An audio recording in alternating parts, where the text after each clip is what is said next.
since you guys are now out of school and you guys are pseudo working, what have you found out about work life that people should know when they're in school? And I would encourage you to speak up because that thing's over there.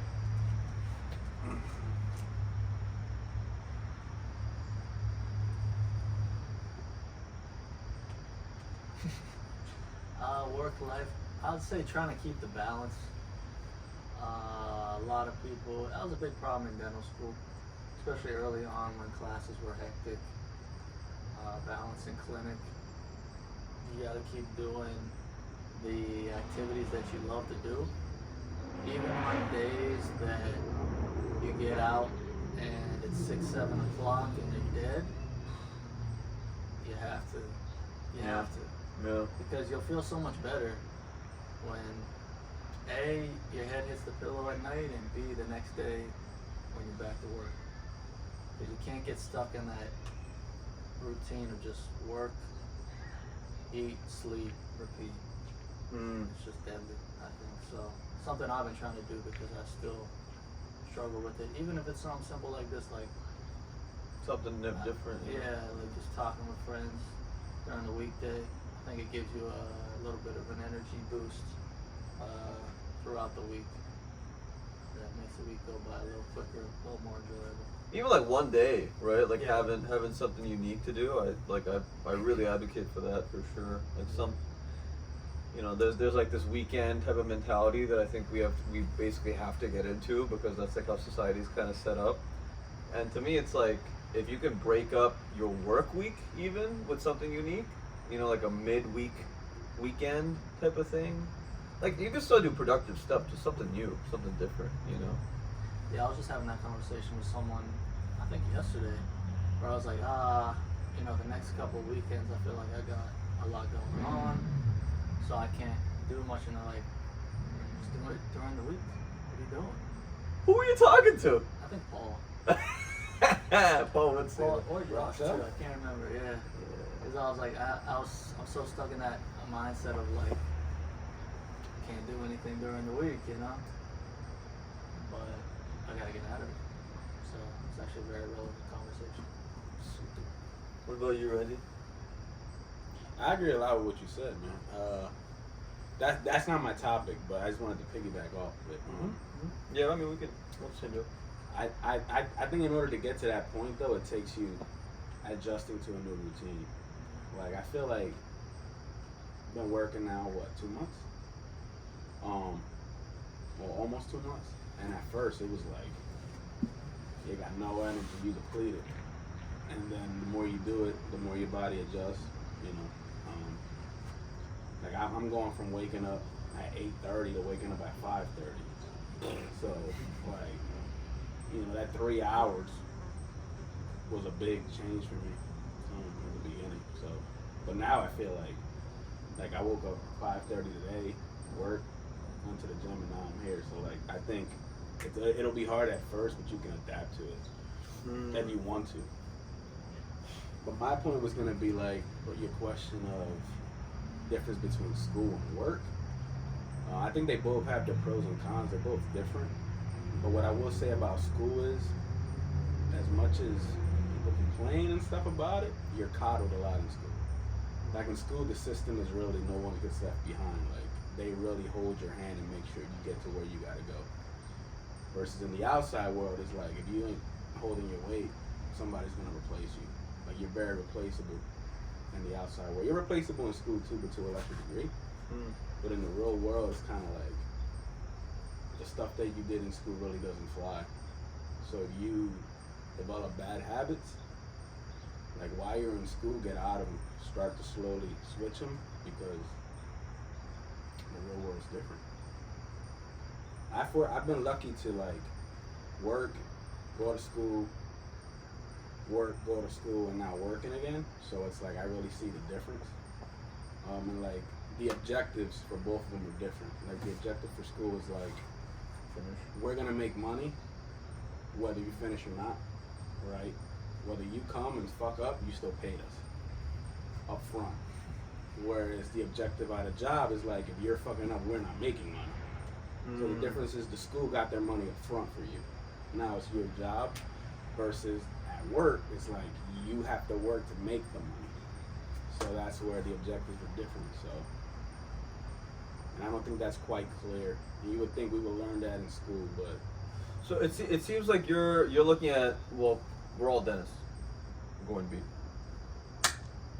What about like graduate school in general? What about any type of schooling, right? So like a lot of graduate schools don't have kind of clinical education, right? Like if you're taking a graduate degree in philosophy, you know, like you're not gonna go and, you know what I mean? Like the working world as a philosopher, I guess we don't know anything about it, but I guess for this particular thing, I'm looking for like even bigger generalizations. Like, for instance, the people that you're surrounded with, you know, at work versus at school. At school, I feel like there's more likely to have similarities to you, whereas at work, you might have a whole like bunch of different people working in this ecosystem that have completely different upbringings. Well, not upbringings, but like completely different career paths to a degree, right? And they're like thinking about things completely differently than you are. So I'm wondering, like, how is it like interacting with, you guys work at hospitals, like there's a bunch of nurses around, there's a bunch of physicians around, there's like, you know, different staff, like, you know, you had a good relationship with the janitors, like do you talk to the janitors in the hospital, you know what I mean? Yeah, I think the work environment is a lot more open or welcoming. There's something about a school environment where there's still a lot of like competition, and it's a lot of like trying to one up. I mean, I've only been in a more of a work environment for a month or two, but it just feels like everybody is trying to be on the same team for the most part. Whereas in school, it's a little more like, I did this, you did this, and it's kind of separate. And you're not working together as much. So there's a lot of camaraderie, Yeah. comparatively. That's interesting. Okay. Yeah, and just more, I don't know, it just feels like a little more lighthearted, you know? Everyone is joking a little bit more, you know, especially when you get to know each other. I don't know, it's just a different vibe to it. Do you want to harp on that anymore? Or? Yeah. What do you want to talk about? I already said it. I answered your question. No, what was your topic? My topic's it's kind of short. It's really Well, mine was clearly short. no, that we actually went out. Mine is a bit vague. Okay. And it's more about using any type of emotion that you feel and contribute, even if it's negative, and try to make it turn positive. So like energy can't really be destroyed. We learned that, right? It can just be transformed. So today I got really triggered, like bothered. And instead of like reacting, being upset, I was like, I'm gonna do something positive. And I just was like, I just went out and went to the gym, right? And I used it to my benefit. And I think it's a very beneficial thing for people to be aware of, that you can actually do that.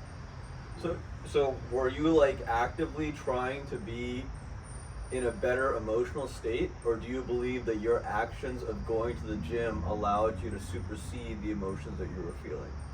Both. So I got triggered and I was like, I feel this way. Why do I feel this way?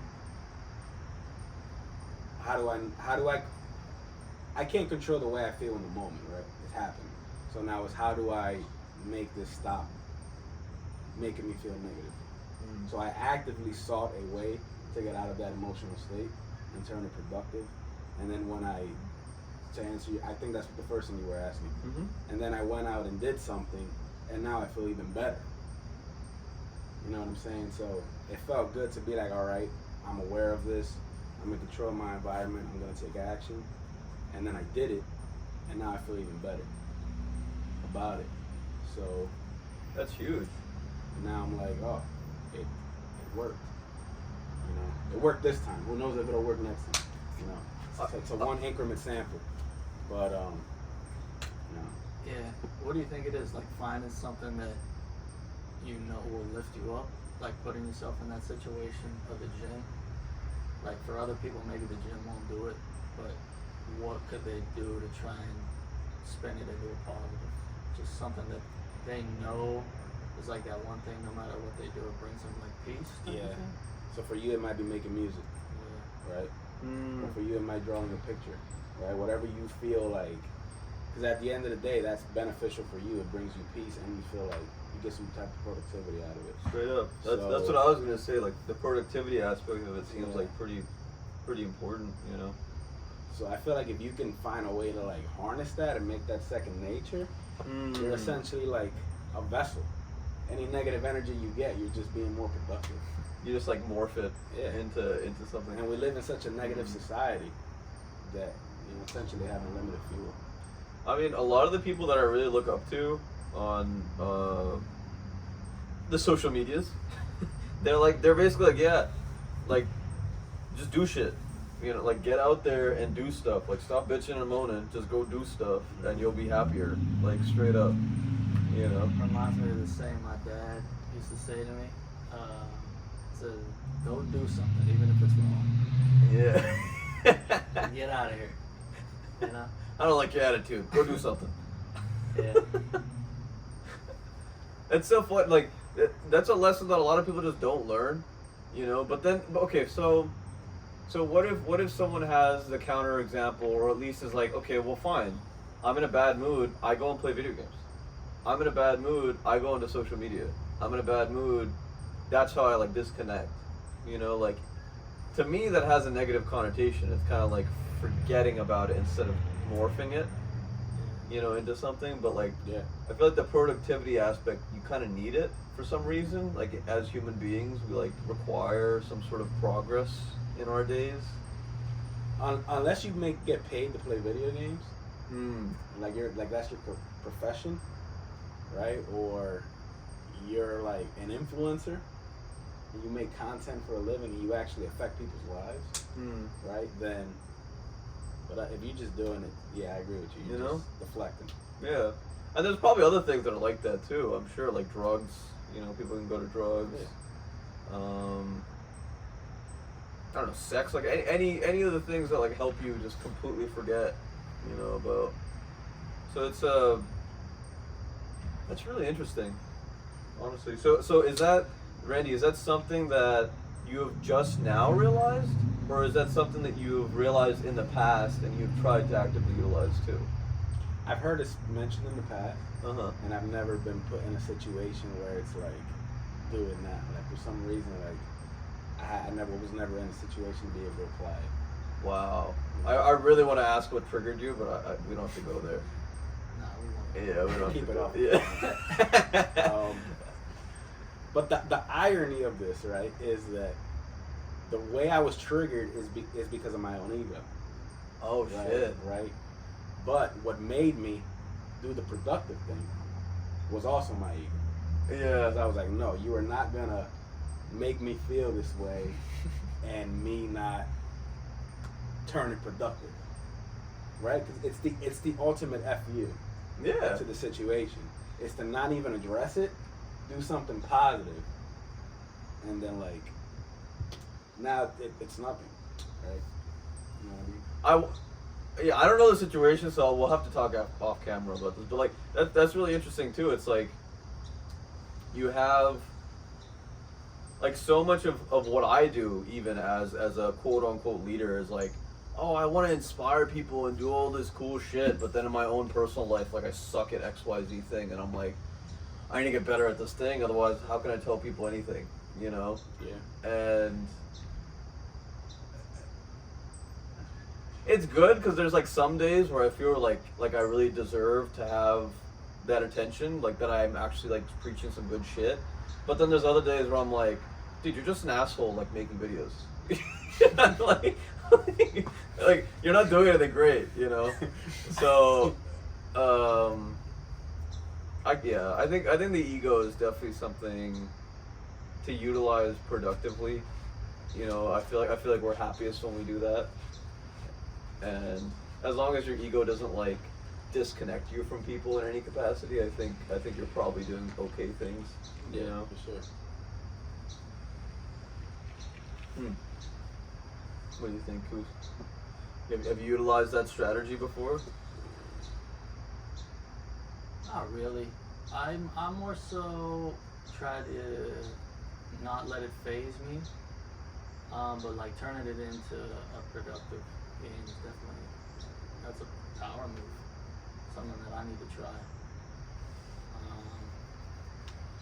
But I think in those situations I try and just be like, I don't know, the older you get, the more you realize like nobody really knows anything more than you.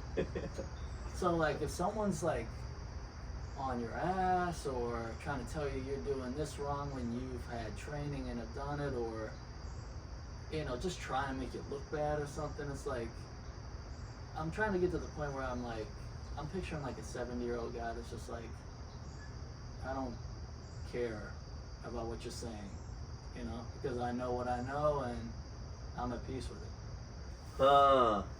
And so the man or woman that you're picturing, you said 70-year-old guy, the man that you're picturing, Sure. do you think that man went through this process in order to get there?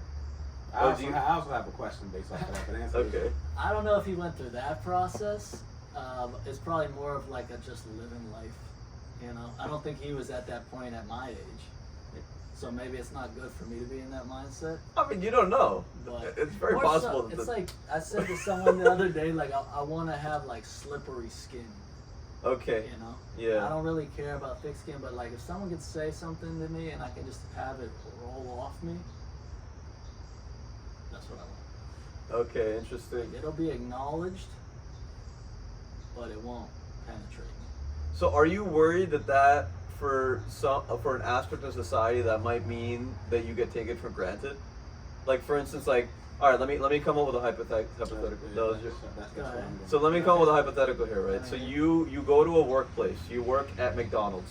Yeah. Okay, and there's your manager, and he always says that your shitty shoes look shitty, right? Okay. And then what you do when they say that is you're just like, and then you keep walking, right? You don't even make that facial, like you just like kind of just keep walking, right? Okay. Now, you acknowledge what they're saying, and then you kind of just like play it off, right? Versus if they say that shitty thing and then you look at them and you give them a facial expression of like something what you did is wrong, like whatever the fuck you're doing to me, Yeah. I don't want that. Yeah, I'm not saying that I won't say something. I'm not saying I'll be like silent, won't say anything, won't acknowledge it. I'm saying I won't let it get to that point of like it's affected your day. Mm-hmm. You know, like I'm not saying that it doesn't happen, still happen. I'm saying that's the point I want to get to.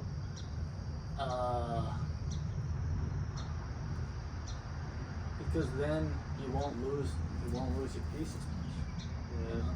So I mean, it's a good thing if you could turn it into productivity. It's almost like you welcome it. Like, I wish somebody would say some shit to me. I'll have a great workout later today. My question is more like, so if you don't let it get to you, Yeah. then do you learn from it at all, or are you just like? I'm not saying it from a perspective of like learning. You know, like I'm always open to new information. Yeah. It's not like. But how do you? So that's where I want to go to. How do you take the new information without processing someone who disagrees with you and actually bathing in it? Oh yeah. It's probably how it's presented. If someone comes to me aggressive and is telling me you're doing this wrong, I'm a lot less likely to hear what they're gonna say. Okay. You know, they're like, you know, Delivery's big. yeah. But does that potentially mean that you'll miss lessons that you could have? Because some people have like a different way of communicating, I guess. I'm always listening. 100%. You know, it's not Oh, that no, I no, would dude. just shut down.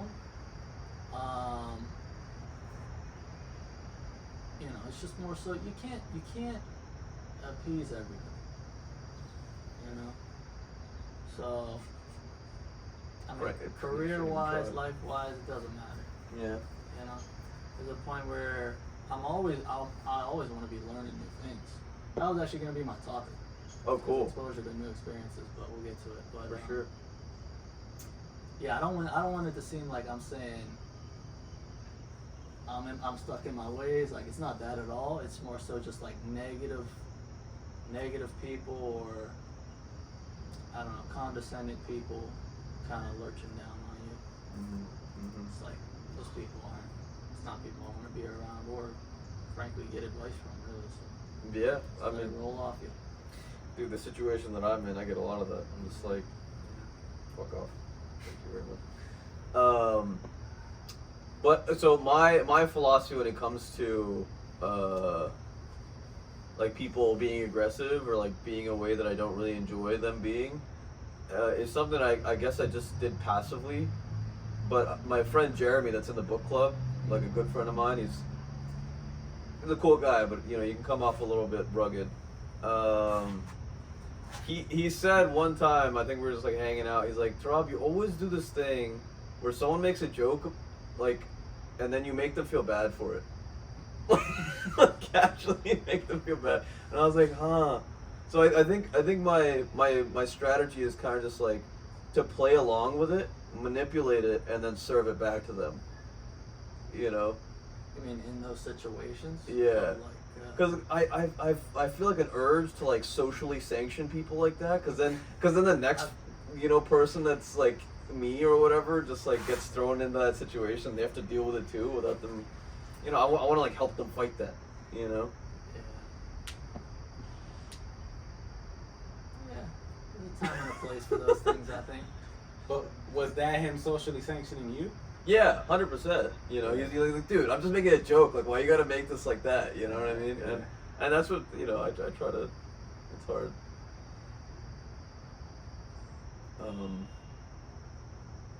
That's really interesting. How do we get there? What was the question? Randy's Oh, my thing, topic about channeling energy, Channeling energy. being triggered. Yeah. No, I mean, No, we actually got further than I thought. that's the perks of having a dope group to talk about Yeah, it's a stuff. good conversation. Yeah, I mean, you want to go to your topic? Yeah, mine's more of a. It's more of a like question of like new experiences. We talked about, like, I'm always trying to learn new things or new experiences, things like that. And I've been trying to talk to as many people as I can just throughout the day. And it's tough when you talk to people and you're like, what do you do? Or like, what's something you've been doing? What do you like to do? And you just get nothing from people. Like consistently? Yeah. Mhm. And it's discouraging. And then every once in a while you'll find like that cool person and be like, jackpot. Yeah. Like, how do you find more people like that? Just continue to talk to as many people as humanly possible. So I'll give you an example, and then I'll try to answer the question to the best of my ability. So you don't remember John? Remember John? Like the guy with a nice beard and really, really nice guy at the school. So I talk to him basically every day. Like, I see him. Yeah. But again, I just talk to him. I'm like, how are you? He's like, I'm good. You know, we fist bump, we chill out for a second. I'm like, yo, have a good day. You know, if we got to run different ways. But when we hang out, when we're like there for a minute, you know, what I've noticed is like, he is socially wiser than I am, actually, because he like interacts with a lot more people. I feel like that are of that mentality, that like don't have something new to say. So what he said to me is today, he said, "What's new?" He asked me a question. He's like, "What's new?" And I was like, immediately, I was like, "Yo, that's sick." You know, like that's what you ask people. You know, like that's how, because then it's not really about. Yeah, obviously certain people will give you certain energy and certain answers that you're looking for and whatnot.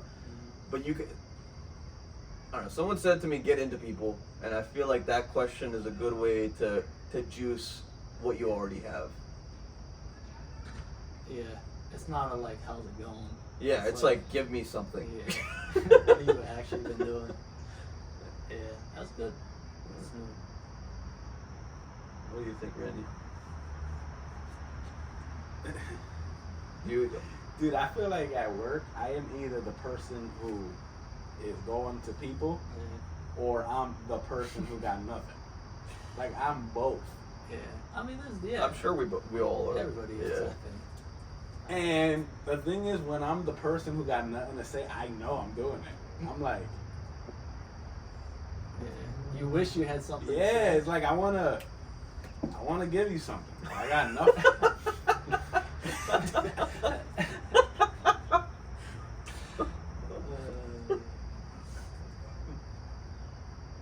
I don't know. So you're telling me if someone hits you with what's new, you're gonna be like nothing,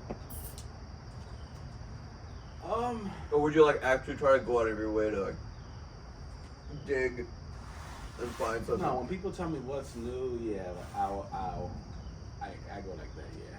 But when people tell me like, how was your weekend? Yeah, it's passive. Mm-hmm. Yeah. I was like, it's good. Happy to be alive. You know. Yeah. So yeah, it needs to be, I guess, a deeper question, But like pointed, right? Like it actually requires. It's almost like makes people uncomfortable in the moment. Dude, the funny thing is, I've asked people what's new, and I don't really want to talk. Huh? It's the funny thing, right? So like this happened a lot in school, right? Okay. Like I'm just about to leave, and it's like, what's up? What's new? But it's kind of like, tell me something, and then we end this, and it's like they bleed all over the place. Wow. Yeah, and it's like, oh damn, I gotta stay here now. I guess having a natural tendency to ask what's Be new. careful where you ask that, when and where you ask that question. Those are the people that haven't talked to anybody all day and they had a rough day, and you just say open hi. the floodgate. It just comes. I think some people also just have that energy of like people want to open up to them. You know, there's. I don't know where people get that, but I definitely have seen it in people over the years. There's like this warmness about them, or like understanding, I guess. I feel like when me and Nick are together, we encounter situations like that. Like we find like people would just approach us. It's just the weirdest situations, bro. But it's me and Nick. The universe really collabs when Randy and I are out in public sometimes, man. I'm astounded by the conversation we have with the most random people. Yeah.